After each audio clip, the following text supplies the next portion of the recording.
In Bardallah, at the northern end of the occupied West Bank, Israel's army has been bulldozing a dirt road and ditch between the community and grazing land on the hills behind it.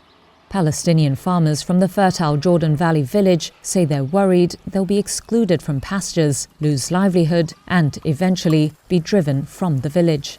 That's what's happened in other parts of the West Bank. Farmer Ahmed Abu Dahuk says it's already happening in Bardallah. Since the settlers came here, we were prevented from all these areas. This affects the sheep. No warm areas, no vegetation to feed them. The area they used to feed at was huge. Today we can no longer be there. Israel's military told Reuters the works were to allow for security patrols after an Israeli was killed last August. It said the passage would allow for the, quote, continuation of daily life. Jewish settler outposts have appeared around the village since last year. Local families and Israeli human rights NGOs told Reuters the settlers intimidated semi-nomadic Bedouin shepherds to abandon their camps in the area. Those who are still there say they now live in fear of the Israelis. We started to do guarding shifts for our children. We set up this tent as a surveillance and guard room.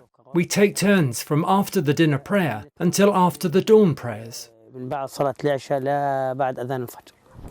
Israel's military has occupied the West Bank since the 1967 Middle East War.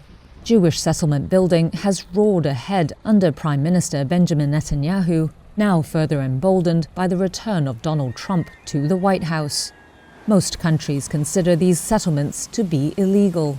But since the start of the Gaza war in October 2023, rights groups have documented at least 43 new outposts built in the West Bank, sowing the seeds for future settlements. Palestinian Authority figures show at least 7 were built in the Jordan Valley.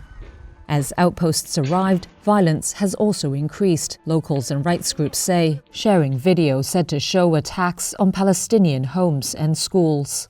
President Trump cancelled penalties imposed under former President Joe Biden for previous violence, so Israeli settlers no longer have to worry about US sanctions.